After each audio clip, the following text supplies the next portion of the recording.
Bonjour à toutes et à tous, c'est encore un plaisir de se retrouver ensemble pour partager la parole de Dieu. Pourquoi? Parce que la parole de Dieu nous éclaire, elle nous enseigne, elle nous apprend à marcher selon sa volonté.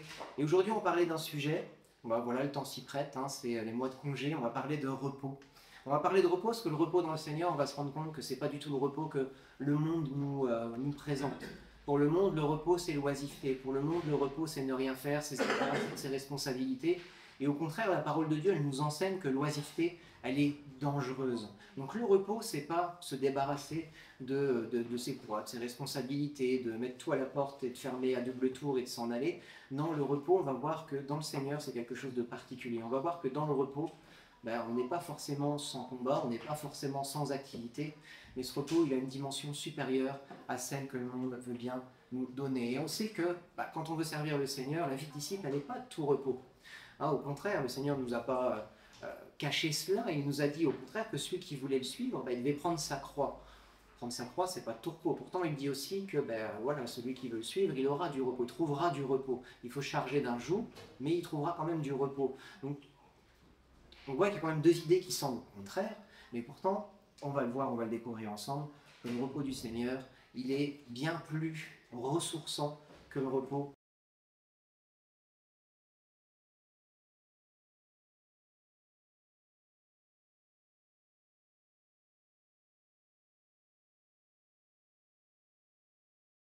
On en parlait ce matin, parfois des plus usés en revenant qu'en partant. Mais on parlait d'oisiveté. On va prendre ensemble 2 Thessaloniciens 3, versets 10 à 12 pour commencer. Et on va voir que l'oisiveté, elle a des propriétés destructrices. 2 Thessaloniciens 3, versets 10 à 12. Je vous lis. Car lorsque nous étions chez vous, nous vous recommandions ceci: si quelqu'un ne veut pas travailler, qu'il ne mange pas non plus. Or, nous apprenons que certains d'entre vous vivent dans le désordre et qu'au lieu d'agir, ils s'agitent. Nous invitons ces gens-là, nous les exhortons par le Seigneur Jésus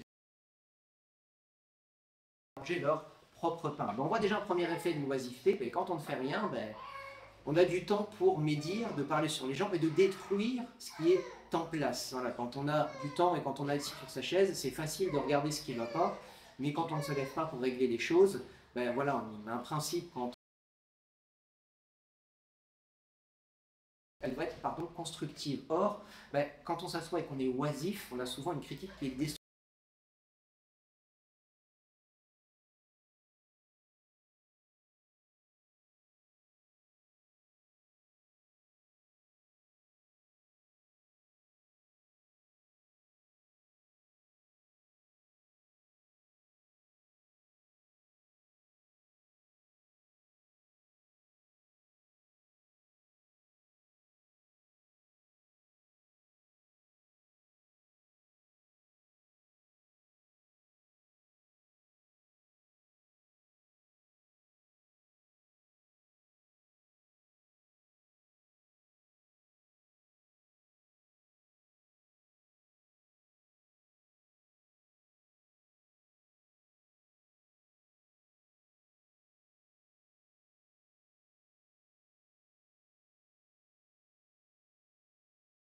Un peu croiser les mains en te couchant, et la pauvreté te surprendra en rôdant, et la disette comme un homme en armes.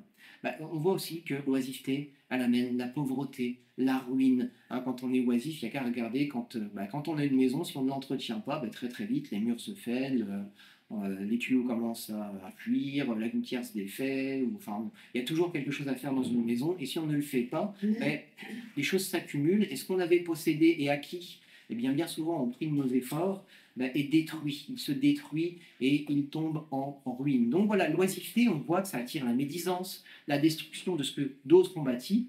Ça amène aussi la ruine et la pauvreté sur ce que nous avons pu acquérir de nos propres forces. Donc comme je le disais, dans Proverbe, on pourrait encore trouver d'autres exemples qui nous parlent de l'oisiveté, mais on a bien compris le principe. Le repos et l'oisiveté sont deux choses différentes. Pourquoi? Parce que le repos du Seigneur, le Seigneur ne veut pas, Dieu ne veut pas qu'on s'appauvrisse. Au contraire, il veut qu'on s'enrichisse. Dieu ne veut pas qu'on amène la destruction. Au contraire, il veut que nous construisions ensemble quelque chose qui est son corps, qui est son temple, qui est son royaume. Donc, s'il ne veut pas que nous détruisions et que nous laissions la ruine s'installer, ça veut dire que l'oisiveté n'est pas quelque chose que le Seigneur désir. Donc, on voit déjà le repos et l'oisiveté sont deux choses différente. Le repos du Seigneur, c'est pas les doigts de pied en éventail à ne rien faire, à laisser les choses couler, c'est quand même construire, c'est quand même entretenir.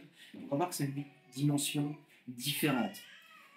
Pourquoi Dieu désire ce repos pour nous? Parce que nous ne sommes pas comme lui. On va prendre le psaume 120. Je vais vous lire rapidement ce psaume 121 et je vais vous lire le verset 4. Parce que lui, il n'a pas besoin de se reposer quelque part. Psaume 121, verset 4, on dit « Voici, il ne sommeille ni ne dort celui qui garde Israël. » Si vous êtes un peu comme moi, vous avez essayé de faire une paire de nuits blanches, vous voyez que très très vite, votre cerveau ne suit plus. On a besoin de repos, on a besoin de dormir. On a besoin de repos, et pas seulement de sommeil, on a besoin aussi de repos intellectuel. On ne peut pas toujours être en activité. Le Seigneur le sait, Dieu le sait, et c'est pourquoi il a institué déjà dès le commencement le repos. Et pour ça, on va aller juste en Genèse. On va prendre au chapitre 2, le verset 3. Dieu sait qu'on a besoin de repos, et c'est dans son plan. Genèse 2, verset 3. Dieu bénit le 7e jour et le sanctifia, car en ce jour, Dieu s'était reposé de toute l'œuvre qu'il avait créée. On voit que le repos fait partie intégrante de la création. Le 7e jour, il n'est pas à part de la création, il fait partie de la création. Et en ce jour, Dieu a institué un repos, le sien en premier. Sauf qu'on vient de dire que Dieu ne sommeillait pas, il ne dormait pas. Mais ce repos, quand on lit un petit peu plus, mais on voit que dans son sens, ce Shabbat, il a, oui, le sens de se reposer d'un travail, mais il a aussi le sens de cesser. En fait, Dieu, au bout de ce 7e jour, c'est pas qu'il n'avait plus rien à faire, c'est Dieu, il aurait pu encore continuer d'avoir dans son imagination, de continuer d'inventer, de créer, de mettre en place des choses, mais tout ce qu'il avait prévu de faire, il l'avait fait, et on le voit quand on lit dans sa création chaque jour, et il s'arrête, il regarde, il observe, et il voit que cela est bon. Et là, au 7e jour, il arrivait au bout de son œuvre, au bout de son travail. Eh bien, nous aussi, pour nous, Dieu a institué une fin pour notre travail et pour notre œuvre. Non seulement dans ce 7e jour de Shabbat, donc ce jour qui est mis à part pour qu'on puisse venir le louer, l'adorer, enfin un jour de repos, mais aussi dans un repos éternel. On sait que ce que Dieu nous a acquis en envoyant son Fils sur cette croix, c'est pas simplement le pardon de nos péchés et puis basta.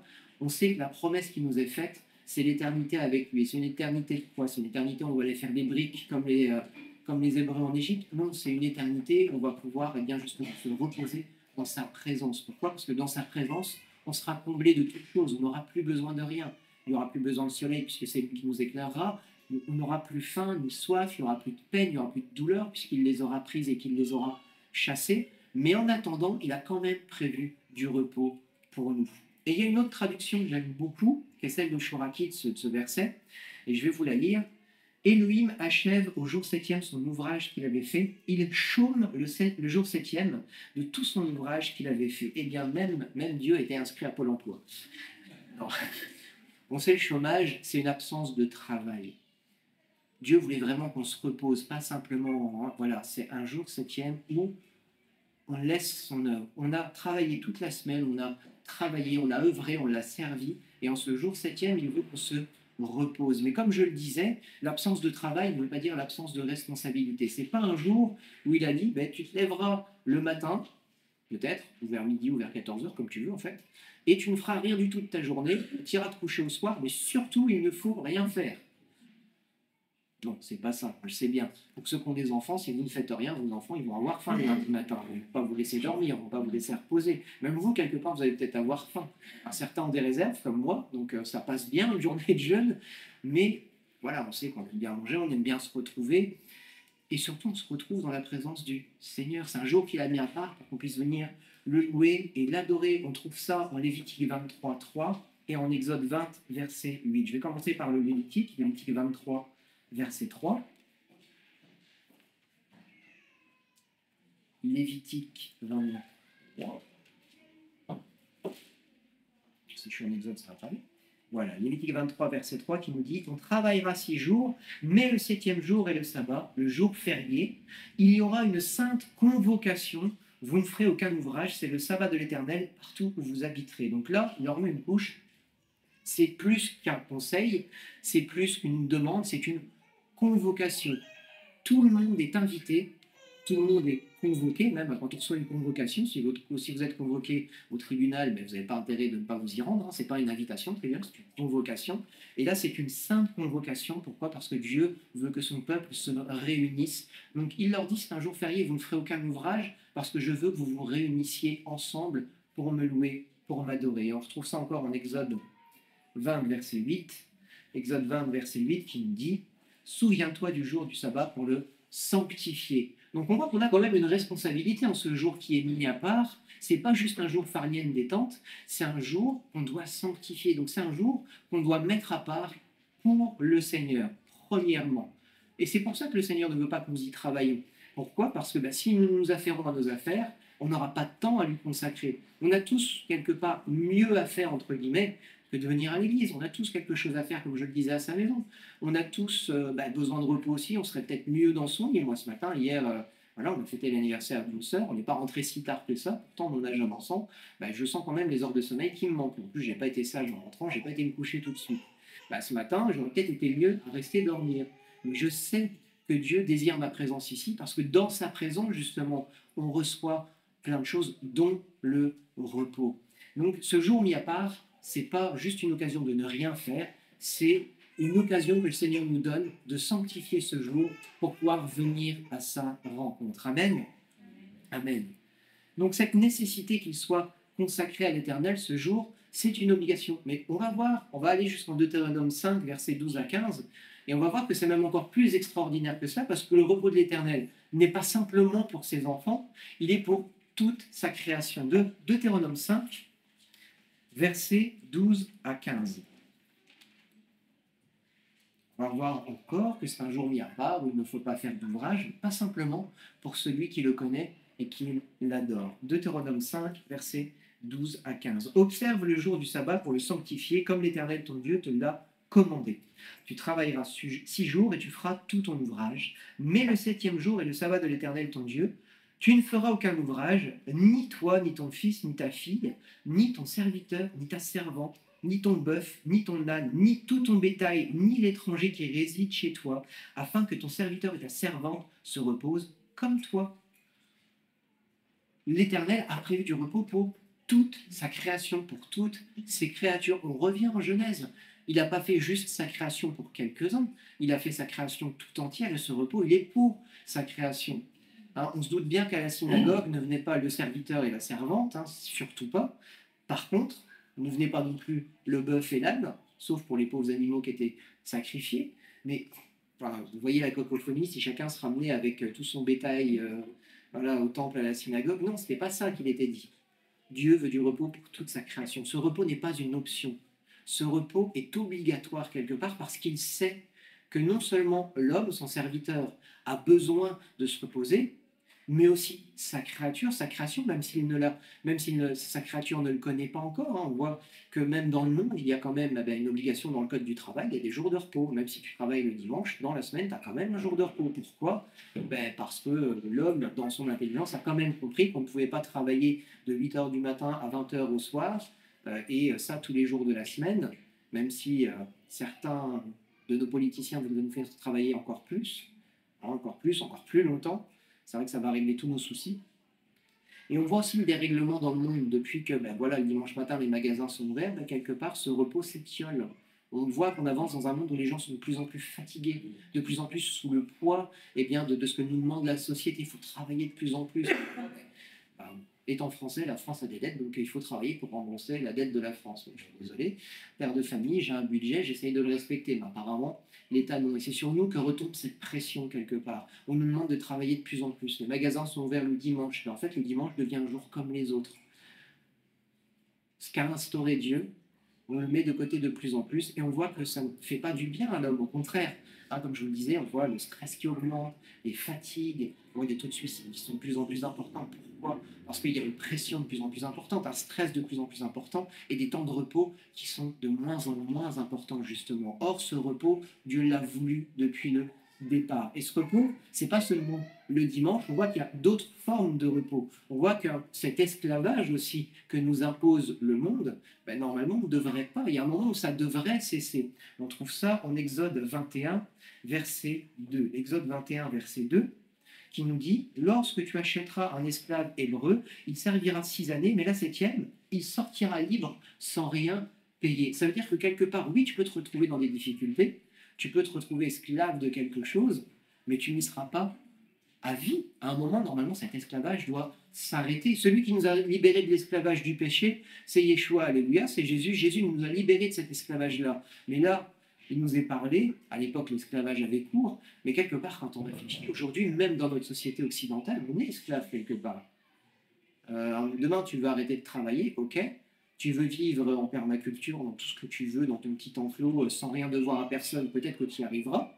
Il y a des gens qui y arrivent, hein, des maisons autonomes qui ne sont pas reliées ni à l'électricité, ni à l'eau courante, qui savent vivre. Pourtant, même ces gens-là doivent quand même quelque chose à l'État. Même ces gens-là doivent payer des impôts. Même ces gens-là doivent à un moment payer quelque chose parce qu'ils doivent de l'argent à l'État. Pourtant, ils vivent en autonomie complète. Ils ont été acquéreurs de ce qu'ils possèdent. Ils possèdent leur maison, ils possèdent leur terrain, mais ils doivent quand même de l'argent. Et cette pression, elle est véritable. Mais à un moment, cet esclavage, d'après les plans du Seigneur, aurait dû s'arrêter. Nous, on sait que cette libération, on l'a en Yeshua. Amen. On l'a en Jésus, cette paix, cette joie, cette libération, il nous l'a acquise, même si on ne l'a pas pleinement encore aujourd'hui obtenue. Et c'est pour ça que Dieu veut que nous soyons ses témoins, c'est parce qu'il veut que nous annoncions aussi ce repos au monde qui en a besoin.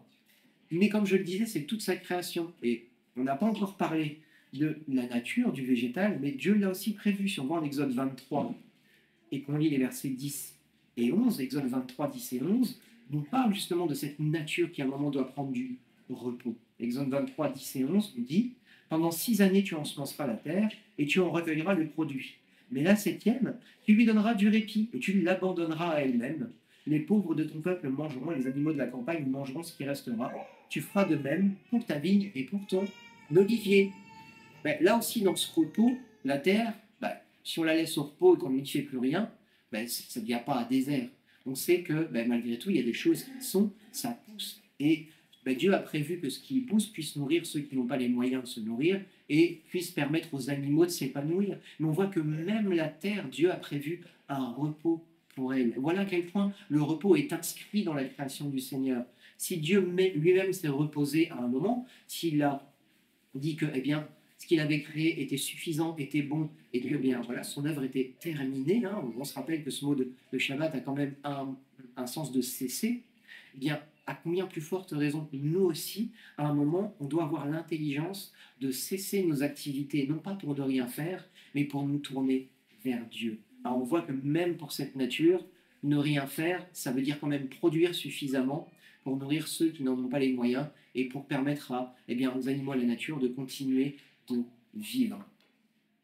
Donc l'homme, la nature, les animaux, on doit tous trouver du repos de notre travail. Et ce sabbat, ce principe, il est là pour garantir justement que nous puissions trouver du repos. Si Elohim, si Dieu a fait un jour à part, c'est pour que nous puissions trouver du repos. Même si nous travaillons quelque part, ceux qui étaient au service ce matin de la louange ont travaillé, ils ont répété la semaine, ils se sont mis à part pour pouvoir être au service ce matin, ce message a été préparé. Nous-mêmes, on s'est tous quand même préparés, on s'est levés, on s'est apprêtés pour venir louer et adorer Dieu, donc on n'a pas rien fait, on a senti que Dieu l'a mis à part pour que nous puissions justement nous reposer de tout ce que nous avons fait pendant notre semaine.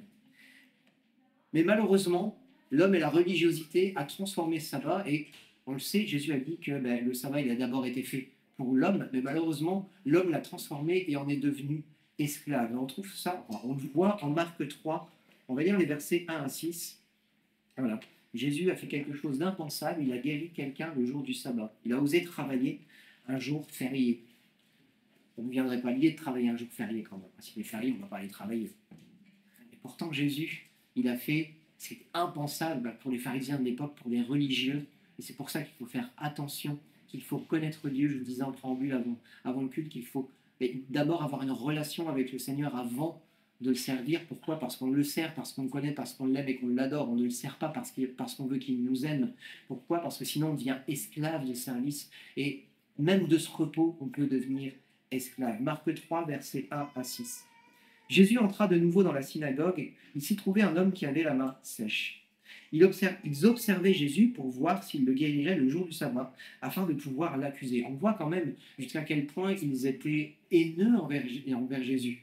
Ils savaient qu'il faisait des miracles, ils savaient qu'il était dans la capacité de guérir, et là, ils l'observaient pour savoir si en ce jour où leur religion, leur religiosité leur interdisait de faire quoi que ce soit, il y a tout un livre qui s'appelle Shabbat, où il y a tout un tas de règles qui leur permettent de savoir ce qu'ils peuvent faire, comment ils peuvent allumer une lumière, avec quoi, qui peut faire quoi ce jour-là, les exceptions. Enfin, voilà, c'est codifié, ils sont devenus esclaves de ce jour. Et en ce jour, ils, ils étaient là en train de guetter pour voir si Jésus allait faire un miracle, et s'il allait faire du bien pour pouvoir l'accuser. On voit à quel point ils étaient haineux envers Yeshua, à quel point le sens de ce jour de repos était complètement oublié. Je poursuis, verset 3. Et Jésus dit à l'homme qui avait la main sèche, lève-toi là au milieu, puis il leur dit, est-il permis le jour du sabbat de faire du bien ou de faire du mal, de sauver une personne ou de la tuer? Mais il gardait le silence. Alors, promenant ses regards sur eux avec colère et en même temps navré de l'endurcissement de leur cœur, il dit à l'homme, étends ta main. Il l'étendit, et sa main devint saine.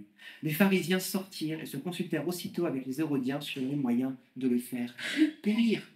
Jésus guérit un homme, il lui fait du bien, et parce que c'était le jour du sabbat, eh bien, ils ont cherché un moyen de le faire périr. Ça sera une des raisons qu'ils prendront pour dire que Yeshua n'était pas justement celui qui était attendu. Pourquoi? Parce qu'il ne fait pas ce que Dieu veut. Non, il faisait justement ce que Dieu voulait en ce jour du sabbat. Il avait libéré cet homme de son problème de demain. Il avait eu un problème pendant tout un nombre d'années. Ce jour-là, c'était le jour où il était justement libéré, où il entrait justement dans le repos, dans l'accomplissement de ce que le Seigneur voulait pour sa vie. Et à cause de cela, eh bien, les pharisiens, qui pourtant aimaient Dieu de tout leur cœur, pour s'imposer tout un tas de règles comme ça, il fallait vraiment aimer celui pour qui il se les imposait. Mais ils avaient oublié le sens du sabbat. Ils étaient devenus esclaves de ce jour de repos, au lieu d'être libérés justement de ce jour de repos. J'ai l'impression quand je lis un petit peu tout ce qu'ils doivent faire, ils sont plus contraints dans ce jour-là que les autres jours de la semaine. À la limite, vaut mieux être les 6 jours de la semaine plutôt que d'arriver ce jour-là, parce que c'est tellement compliqué. Ils ne doivent pas allumer aujourd'hui, du coup, parce qu'à l'époque c'était plus simple, il n'y avait pas d'électricité, mais en tout cas, ils ne doivent pas servir de technologie, ils doivent allumer des lampes à huile, ils doivent les allumer à un certain moment, enfin voilà, il y a tout un tas de contraintes pratiques, de contraintes horaires, enfin, c'est imbuvable. Non, moi je ne me les imposerai pas personnellement. Alors que ce jour devait être un jour libérateur, comme pour cet homme qui a vu sa main guérie. Amen. Il faut vraiment qu'on comprenne ça. Le sabbat, il est fait pour l'homme, il est fait pour nous, il est fait pour qu'on se repose, et non seulement pour l'homme, mais aussi pour la création, pour la nature, pour les animaux. On voit que c'est inscrit dans le plan de Dieu, le repos. Alors on a vu que le repos, c'était pas de l'oisiveté, on a vu que c'était pas ne rien faire et laisser tout dépérir, au contraire. Dans ce repos, il y a une activité quand même, il y a un moyen de continuer à vivre. C'est un jour qu'on doit sanctifier, c'est un jour où on doit se rapprocher du Seigneur. Mais ce repos, qu'est-ce que c'est véritablement? Qu'est-ce que c'est que ce repos que Dieu veut nous apporter? Si finalement on ne s'arrête pas, si finalement on ne se pose pas et qu'on ne cherche pas les batteries, c'est quoi ce repos que Dieu veut nous apporter? On va lire des versets qu'on connaît tous, Isaïe 40, on va lire les versets 29 et 31. Dans cette activité, Dieu sait que nous, on est limités. Dieu connaît les limites de nos forces. Certains seront plus résistants que d'autres, d'autres seront capables de porter des charges plus lourdes, d'autres encore seront capables de faire plus de choses avant de devoir s'arrêter, se reposer, mais il sait qu'on est limité. À un moment, tu ne peux pas courir. Voilà, le premier marathonien, ce fameux grec qui a fait cette course du lieu de la bataille jusqu'à la ville, et il est arrivé là-bas, il a donné sa nouvelle, il en est mort. Pourquoi? Parce que l'homme n'est pas fait pour courir autant que ça. Et on voit les efforts que ça demande aujourd'hui aux athlètes de devoir se préparer pour justement courir ce marathon. Vous me demandez de courir un marathon, je suis mort avant d'être arrivé au bout de la rue. Voilà. Quand je suis en retard et que je vois l'heure qu'il faut aller rechercher les filles à l'école et que c'est moi qui dois aller les rechercher, qu'il est 25, on habite à 5 minutes et que c'est à 30 qui sortent et que je me mets à courir, je sais que je fais moitié du chemin pour aller à l'école, pourtant on n'habite pas loin. Je marche très vite après, mais je ne cours pas jusqu'au bout. On voit à quel point on est limité. Donc voilà, moi c'est physique, certains pourront courir beaucoup plus que moi, mais à un moment ils devront quand même s'arrêter. Et Dieu sait que nos forces sont limitées. Et il nous donne, entre autres, ces versets pour nous dire que ce n'est pas par tes propres forces que tu feras toutes ces choses, mais à un moment tu devras venir auprès de moi et c'est moi qui te restaurerai. Amen. Ésaïe 40, versets 29 à 31. Il donne de la force à celui qui est fatigué et il augmente la vigueur de celui qui est à bout de ressources. Les adolescents se fatiguent et se lassent et les jeunes hommes trébuchent bel et bien. Mais ceux qui espèrent en l'Éternel renouvellent leur force. Ils prennent leur vol comme les aigles. Ils courent et ne se lassent pas. Ils marchent et ne se fatiguent pas. Parfois, on est là dans l'effort, on donne, on donne, on donne, on donne. Oui, c'est Dieu, on donne, on veut donner. Mais à un moment, on arrive, on est à bout de force et on se dit, on lève le poing presque en disant, mais je suis crevé, pourquoi tu n'agis pas? Est-ce que tu as pris le temps de t'arrêter 2 minutes, de te poser auprès du Seigneur, de lui dire, voilà mon état, je suis fatigué, j'ai besoin d'aller plus loin, mais je ne pourrais pas le faire tout seul. Et est-ce que tu as pris le temps pour que Dieu renouvelle tes forces? Oui, tu es jeune, tu cours, il n'y a pas de souci, mais à un moment, on fatigue tous. On fatigue tous à un moment donné. À un moment, il faut avoir cette intelligence, justement, d'aller chercher le repos là où il est. Et où il est le repos? Il est dans le Seigneur. C'est au pied de la croix qu'on vient chercher le repos. C'est au pied de la croix qu'on dépose nos fardeaux. C'est au pied de la croix qu'on vient donner tous nos soucis, qu'on dépose nos soucis et qu'on demande à Dieu ce dont on a besoin. Tu as besoin de repos? Est-ce que tu as pris le temps de te mettre à genoux devant le Seigneur et dire, Seigneur, je suis à bout de force, j'ai besoin que tu viennes me renouveler? Il y a beaucoup de fois où moi je ne l'ai pas fait, où je me suis retrouvé tellement usé que Dieu il a dû m'arrêter de force. Il faut qu'on ait cette intelligence renouvelée avant d'être arrivé à bout, avant de tirer la langue, avant d'être comme ce marathonien qui, au moment de donner sa nouvelle, la donne et finit par mourir parce qu'il n'a plus de force et que son corps ne tient plus. Avant d'en être arrivé à cet état-là, il faut qu'on ait l'intelligence de se rappeler ces paroles et de dire que si tu veux marcher et courir sans te lasser et sans te fatiguer, ce sera parce que le Seigneur t'aura renouvelé. Il faut qu'à un moment tu t'arrêtes et que tu prennes du repos près du Seigneur. Même dans les déserts, il y a des oasis.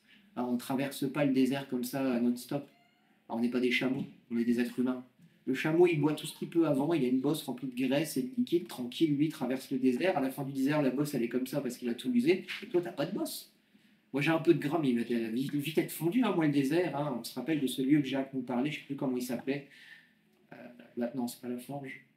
L'Enclume. L'Enclume. Il parlait de ce lieu très très chaud dans le désert, plus chaud du désert. Il parlait du film Laurence d'Arabie, justement. Oui, quand on traverse un désert, à un moment, il faut être équipé, il faut être préparé, il faut prévoir des haltes. Même les caravanes qui traversent le désert, qui traversaient, je ne sais pas s'ils ont encore des caravanes de chameaux, ils ont des points comme ça, les oasis, où ils s'arrêtent, ils se reposent. Ils ne changent pas les chevaux, parce que là-bas, c'est un peu compliqué de garder des chameaux sur une oasis et puis de les changer, mais ils prennent du repos avant de repartir. Et nous aussi, on doit avoir ce réflexe. Et le Seigneur, il nous l'a dit, psaume 23. On va le relire, parce que c'est un psaume qui fait du bien. Le psaume 23, on le connaît tous. Mais il faut qu'on s'en souvienne. Même quand on traverse la vallée de l'ombre de la mort, il est là avec nous. Il est là avec nous. Mais c'est pas pour qu'on traverse la vallée de l'ombre de la mort toute notre vie. À un moment, on va arriver dans les verts pâturages. À un moment, ça va s'arrêter. À un moment, je veux dire, c'est 6 années ou c'est 6 périodes, comme vous voulez. On va arriver à une 7e où on sera justement dans ce repos que Dieu nous a prévu. Psaume 23, l'Éternel est mon berger, je ne manquerai de rien. Il me fait reposer dans de verts pâturages, il me dirige près des eaux paisibles, il restaure mon âme, il me conduit dans les sentiers de la justice à cause de son nom. Quand je marche dans la vallée de l'ombre de la mort, je ne crains aucun mal car tu es avec moi. Ta houlette et ton bâton, voilà mon réconfort. Tu dresses devant moi une table en face de mes adversaires. Tu oins d'huile ma tête et ma coupe déborde. Oui, le bonheur et la grâce m'accompagneront tous les jours de ma vie et je reviendrai dans la maison de l'Éternel pour la durée de mes jours. Dieu ne veut pas qu'on soit tous les jours dans la vallée de l'ombre de la mort. On est dans des verts pâturages, ok? Le Seigneur nous emmène ailleurs, on va traverser des difficultés. Dieu ne nous l'a pas caché. Il nous a dit tout ce que tu... Enfin, il nous a dit beaucoup de choses, mais moi ce verset me reste. C'est tout ce que tu abandonneras pour moi, je te le rendrai au centuple d'un siècle. Alléluia. Mais il y aura les persécutions qui vont avec. Dieu ne nous a pas caché ces choses-là. Jésus nous a dit qu'on ne serait pas mieux lotis que lui quelque part. Il ne nous l'a pas caché, mais il nous a dit aussi qu'il nous accompagnerait dans ces difficultés et qu'au bout du chemin, c'était les verts pâturages, c'était l'oasis, c'était le lieu de détente et de repos. On en a tous besoin de ce repos. Mais Dieu connaît nos difficultés et il marche avec nous pour nous donner la capacité de les traverser, qu'on ne l'oublie pas. Amen. Matthieu 11, versets 28 à 30. On doit avoir cette assurance qu'il est avec nous, qu'il marche avec nous. Matthieu 11, versets 28 à 30. Venez à moi, vous tous qui êtes fatigués et chargés, et je vous donnerai du repos. Comment?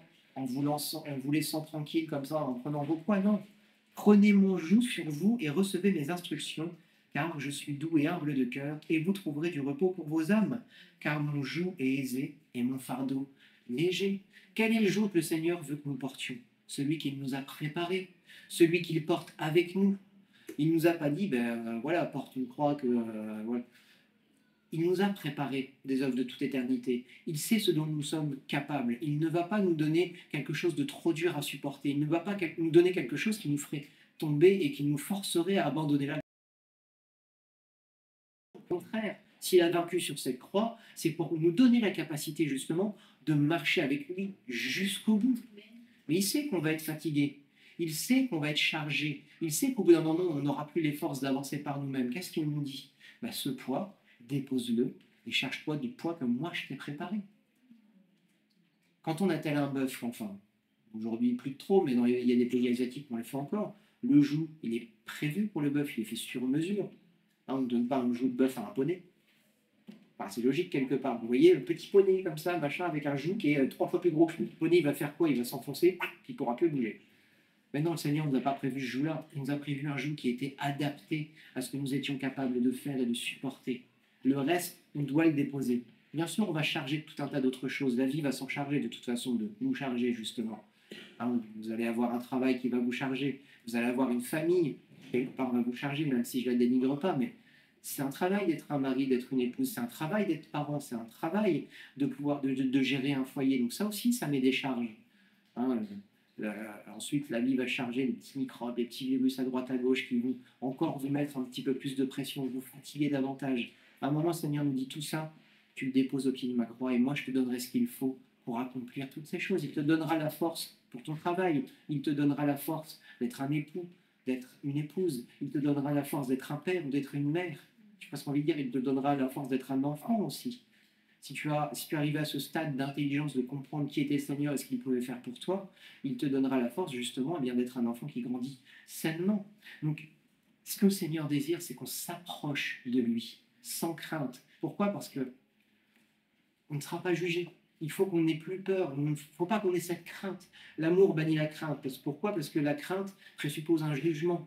Ce jugement, on y a échappé par la grâce du Seigneur. On y a échappé parce que Jésus, justement, est mort sur cette croix et qu'on a reconnu qu'il était Dieu et que ce qu'il avait fait nous donnait le pardon et le salut. Aujourd'hui, on doit avancer en n'ayant plus cette crainte d'entrer dans la présence du Seigneur. Pourquoi? Parce qu'on sait que dans la présence du Seigneur, il y a le repos pour nos âmes. Aussi 1 Pierre 5,7 qui nous parle de cette même chose du repos. J'aime beaucoup ce verset. 1 Pierre 5,7 qui nous dit « Déchargez-vous sur lui de tous vos soucis car il prend soin de vous. » Ce n'est pas que physique. À un moment, le repos physique, on se repose 2-3 jours, à moins qu'on ait vraiment tiré sur la corde. Au bout d'un moment, le corps, il se restaure. Mais il y a aussi la tête, il y a le mental qui doit suivre. Et les soucis, c'est souvent un point. On est là, les soucis sont là, en permanence. Tu veux dormir, ça tourne dans ta tête. Comment est-ce qu'on va régler ceci? Mais il y a encore ça qui va venir. À un moment, le Seigneur te dit, même ça, vous l'avez au pied de ma croix. Pourquoi?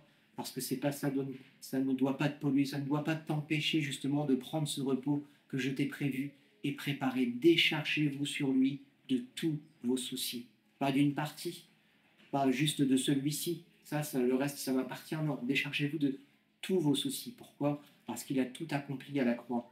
Et même si aujourd'hui, c'est des fardeaux qui nous pèsent parce qu'on n'en voit pas le bout, eh bien demain, ça sera une délivrance et un miracle que le Seigneur fera dans nos vies. Ce sera une occasion de plus de lui dire merci pour qui il est.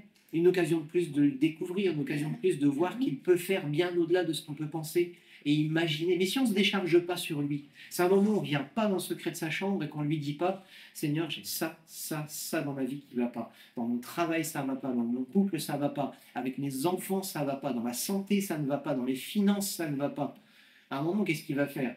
Si pour toi tout va bien, il y a des gens, on les voit, ouais, ça va? Ouais, ça va. Peut-être de 3 pieds de long, ils sont décharnés comme pas permis. Tu vois que ça ne va pas sur leur tête, c'est affiché, il y a un panneau lumineux qui dit non, ça ne va pas. Comment tu vas? Ouais, ça va, pas de problème. Qu'est-ce que vous voulez que le Seigneur fasse pour vous si vous lui dites tout va bien? Au contraire, si à un moment on a l'humilité de reconnaître que ça ne va pas, on a fait de travers, que malgré notre volonté d'obéir, on n'arrive pas à voir le bout des choses, on ne voit pas les choses évoluer comme on penserait qu'elles devraient évoluer. Si à un moment tu viens pas auprès du Seigneur et que tu ne lui dis pas, oui, effectivement, ces choses-là ne vont pas, j'ai besoin de toi, le Seigneur, il ne va pas s'imposer. Par contre, si tu as l'humilité de reconnaître que ça ne va pas, qu'est-ce qu'il va faire? Il dit, ok, j'ai compris. Ça va peut-être être difficile un moment. Peut-être qu'il va te délivrer sur le coup, sur le moment. Alléluia, merci Seigneur. C'est ce que je souhaite à tout le monde et à moi en premier. Mais souvent, ce qu'il fait, c'est qu'il nous amène un peu plus loin pour nous montrer qu'on a la capacité déjà d'aller plus loin et qu'on peut compter sur lui jusqu'au moment de la délivrance. Et quand vient la délivrance, c'est là qu'on soit un véritable repos que Dieu nous a prévu. Pendant les combats, on a la paix de l'âme. Mais au moment de la délivrance, il nous donne la paix complète. Pourquoi? Parce que le problème est résolu, parce qu'on a découvert un peu mieux qui il était, il nous a montré qu'il était capable de faire des choses que nous, n'étions pas capables de faire, et il nous a montré qu'on était même capable, nous, d'aller au-delà de ce qu'on pouvait penser et imaginer. Pourquoi? Parce qu'il nous en a donné la force. Déchargez-vous sur lui de tous vos soucis. Pas d'une partie. Et ça, c'est compliqué. Hein. Je vous le dis, mais je suis le premier à me garder une partie de mes soucis pour moi-même. Hein. Mais déchargez-vous sur lui de tous vos soucis. Ça doit être, je peux dire un mantra, ça ne serait pas juste, mais ça doit être quand même un leitmotiv dans notre vie. C'est quand on vient au pied de la croix, on n'a pas le droit de garder ses soucis. Pourquoi? Parce que sinon, ça nous entrave. On a des boulets aux pieds, ça nous empêche d'approcher, justement. Ça nous empêche de saisir l'entièreté des bénédictions que Dieu a en réserve pour nous. Tu as des soucis, Dieu le sait. Que ce ne soit pas des boulets aux pieds, mais que ce soit autant d'offrandes quelque part. Que tu te décharges de tes soucis, que tu les laisses au pied de la croix pour justement te charger de ce joug doux et léger qui est le joug du Seigneur. Pourquoi?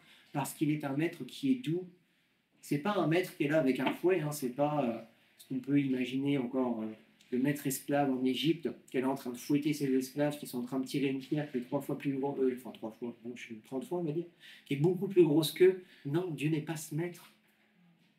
Au contraire, il est celui qui s'est mis devant pour prendre les coups à notre place et pour nous aider justement à tirer notre charrue. Amen, il faut qu'on puisse s'approcher de lui sans crainte. Philippiens 4, versets 4 à 9. Parce que c'est un cadeau qu'il nous fait de pouvoir justement recevoir cette paix, mais il faut qu'on ait la force de la garder. Philippiens 4, versets 4 à 9.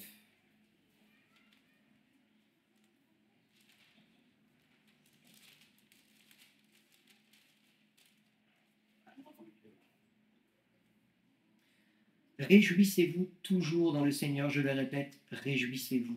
Que votre douceur soit connue de tous les hommes, le Seigneur est proche. Ne vous inquiétez de rien, mais en toute chose, par la prière et la supplication, avec des actions de grâce, faites connaître à Dieu vos demandes.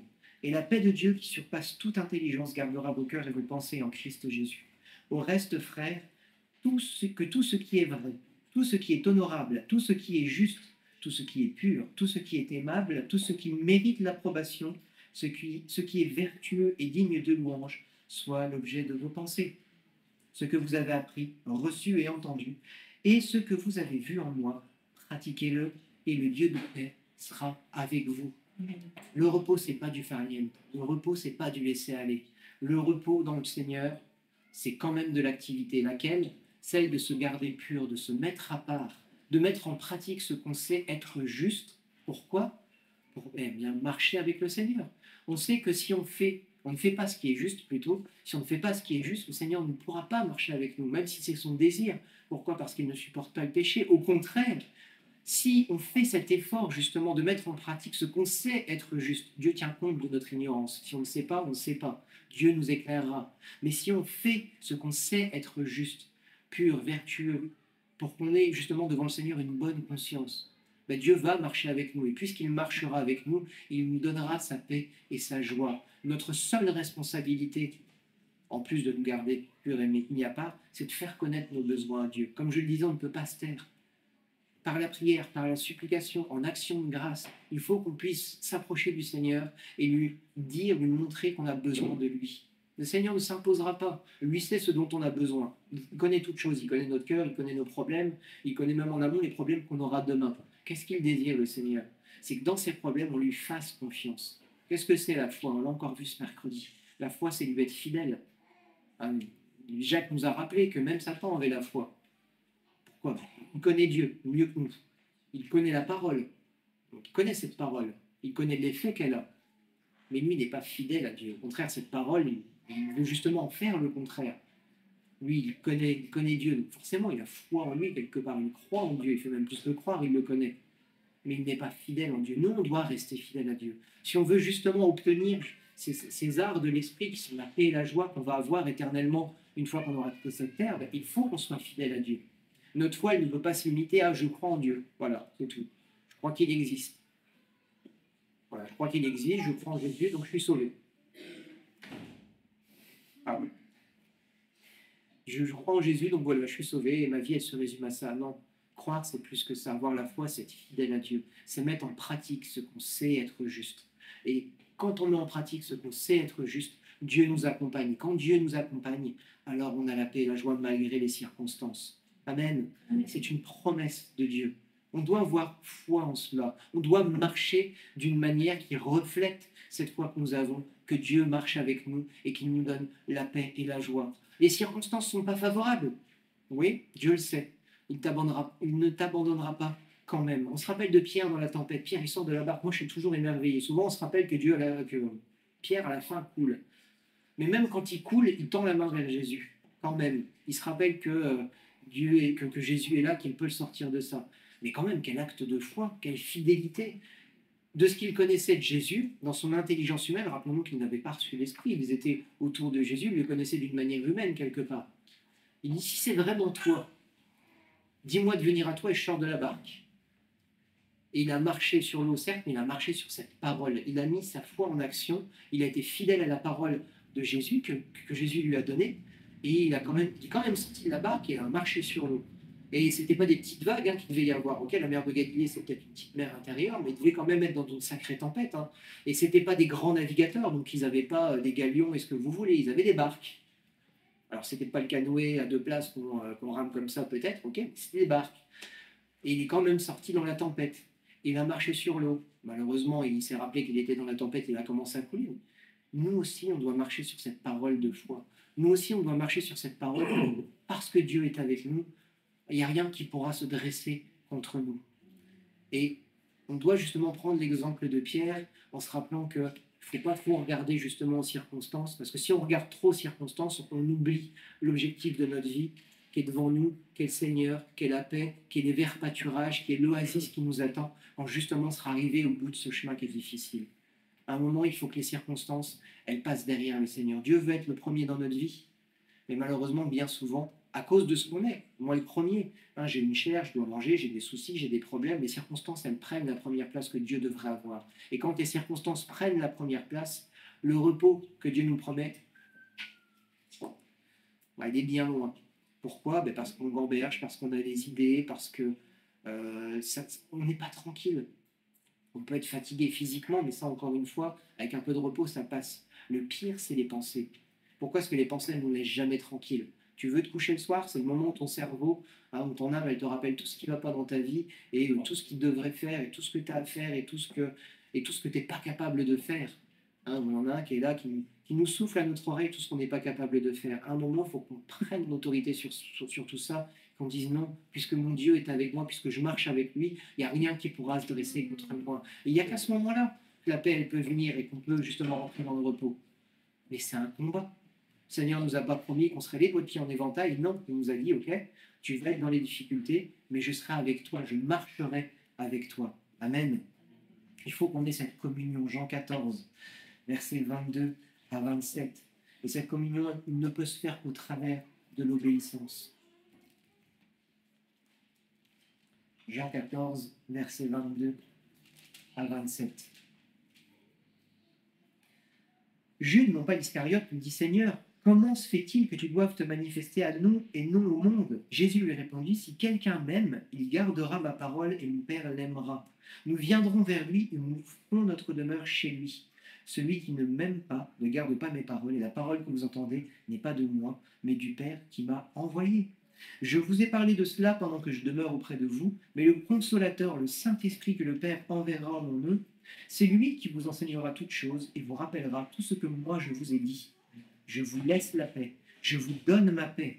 Moi je ne vous donne pas comme le monde donne, que votre cœur ne se trouble pas et ne s'alarme pas.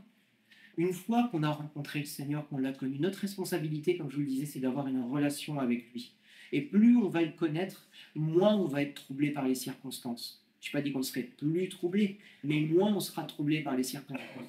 Parce qu'encore une fois, le connaître, c'est pas simplement lire et dire ok, j'ai compris qui il est, mais c'est le pratiquer, c'est pratiquer le Seigneur, c'est pratiquer ses paroles, c'est marcher sur les paroles qu'il nous donne, c'est mettre, je ne vais pas dire pas le mettre au défi, mais bon, j'ai oublié le terme, ça va me revenir, mais c'est mettre en pratique ces paroles pour vérifier si elles sont vraies et vérifier justement qu'elles sont vraies. En anglais, c'est challenger, mais mettre à l'épreuve, voilà, merci. C'est justement mettre à l'épreuve cette parole pour justement nous rendre compte que cette parole, elle est vraie.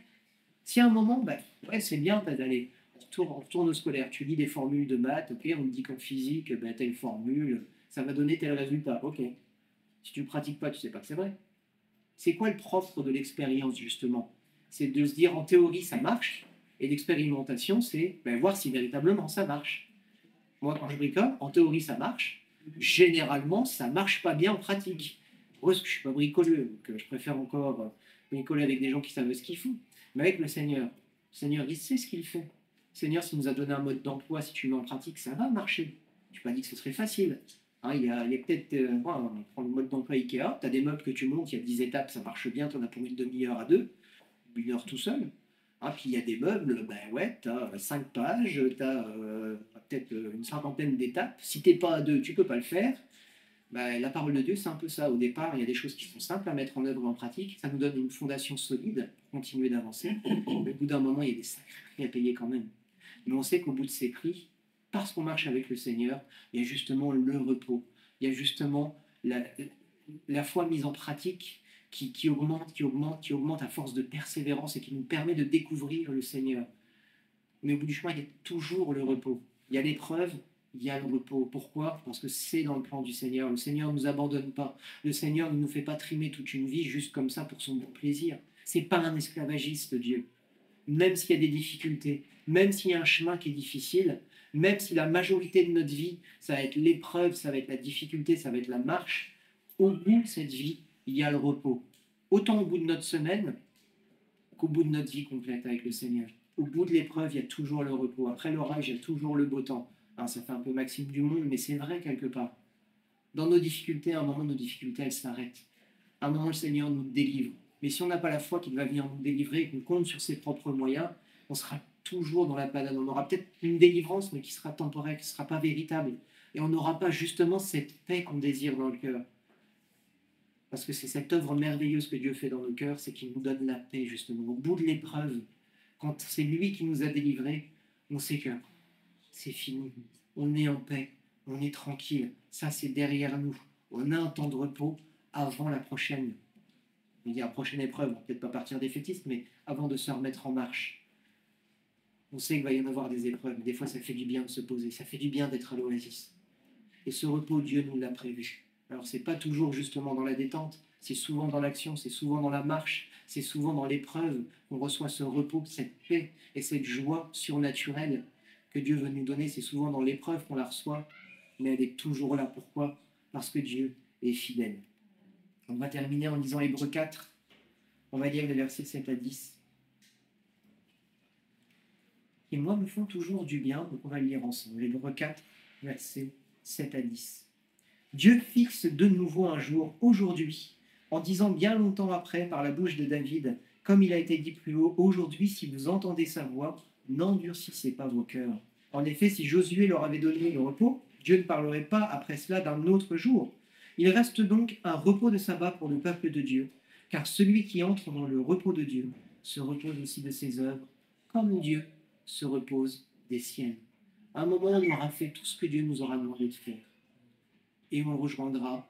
Quand il nous enlève et qu'on aille le rejoindre, on le rejoindra. Et à un moment, notre œuvre, elle cessera. Et on entrera dans ce repos éternel. Mais en attendant, Dieu ne nous abandonne pas. Dieu est fidèle. Et même dans l'épreuve, même dans les difficultés, même quand on ne comprend pas, parce que bien souvent on a une vision limitée des choses et on ne comprend pas pourquoi on est dans cette panade, on ne comprend pas pourquoi les choses ne vont pas comme on aimerait qu'elles aillent, on ne comprend pas pourquoi eh bien, les choses ne vont pas. Mais Dieu, il a un plan parfait. Il sait qu'au travers de ces épreuves, on va avoir la capacité justement de le découvrir. On va avoir la capacité de connaître un peu plus qui il est, de connaître son cœur et de s'approcher de lui pour recevoir quoi? Encore plus de puissance? Encore plus de dons? Encore plus de mérite? Non, pour recevoir le repos, la paix et la joie qui sont les arts de l'esprit et qu'il a promis à ses enfants. Amen. Amen. Seigneur, nous voulons te louer et te rendre gloire, Père, parce qu'encore aujourd'hui, tu nous rappelles à quel point le repos est important pour ton cœur. Et même si toi, tu n'avais pas besoin de te reposer, tu as quand même, Seigneur, mis un terme à tes activités. Pourquoi? Parce que ce que tu avais créé était suffisant et était bon. Et parce que c'était suffisant et bon, eh bien, ce septième jour qui fait partie de ta création, tu t'es reposé. Tu as cessé tes activités. Parce que tes activités, eh bien, elles avaient une fin. Alors, Seigneur, merci. Merci parce que tu nous dis aussi que nos activités, elles ont une fin, Seigneur. En toi, Seigneur, elles ont une fin. En toi, nous avons le repos. En toi, nous avons la paix et la joie, Seigneur. Et malgré les difficultés, malgré les soucis, malgré les déserts que nous pouvons traverser, Seigneur, tu es là, tu nous accompagnes et tu ne nous abandonnes pas, Seigneur. Et nous voulons, Seigneur, eh bien, mettre notre foi dans cette parole, que tu marches avec nous. Et parce que tu marches avec nous, il n'y a rien qui pourra se dresser contre nous. Mais Seigneur, donne-nous la force de marcher jusqu'au bout. Donne-nous la force de pouvoir marcher sans nous lasser, sans nous fatiguer. Tu vois à quel point beaucoup d'entre nous sont fatigués, à quel point beaucoup d'entre nous sont dans les épreuves et en ont marre, Seigneur. En ont marre et voudraient voir le bout de ces épreuves. Et je m'inclus dans ces personnes-là. Seigneur, il y en a marre de l'épreuve. Mais Seigneur, je sais que tu es fidèle et que tu as déjà prévu le moyen de la délivrance. Mais donne-nous la force de marcher jusqu'au jour où tu vas nous délivrer, Seigneur. Là, je te demande dans ton nom, dans ton précieux nom, Seigneur, parce que, eh bien, tu as donné ta vie pour que nous puissions rentrer dans ton repos, Seigneur. Donne-nous aujourd'hui ce repos dont nous avons besoin, Seigneur Jésus. Mais que ce ne soit pas un repos où nous mettons des contraintes, Seigneur, mais un repos où nous pouvons entrer dans ta liberté, Seigneur, où nous pouvons, Seigneur, eh bien, goûter, Seigneur, à cette paix et à cette joie que tu nous as préparée et que tu veux aujourd'hui nous donner. Seigneur, donne-nous ce repos-là, Seigneur. Ce repos où tu viens nous guérir, où tu viens nous rafraîchir, ou comme cet homme à la main sèche qui s'était approché de toi, Seigneur, eh bien, il a été délivré cette main sèche. Eh bien, moi, je proclame que nous sommes aujourd'hui délivrés, Seigneur, de ce qui nous empêche de goûter à ton véritable repos, Seigneur. Père, donne-nous cette force d'aller le chercher en toi, ce repos. Merci, Père, parce que oui, tu t'es donné tout entier pour que nous puissions rentrer dans ces temps de repos, alors que nous puissions aller chercher la bénédiction là où elle est auprès de toi, Papa. À toi la louange, la gloire et l'honneur. Nous t'avons prié dans ton beau et dans ton merveilleux nom, Seigneur. Amen. Amen. Allez, j'espère que ça vous aura fait du bien, mais en tout cas, préparez ça.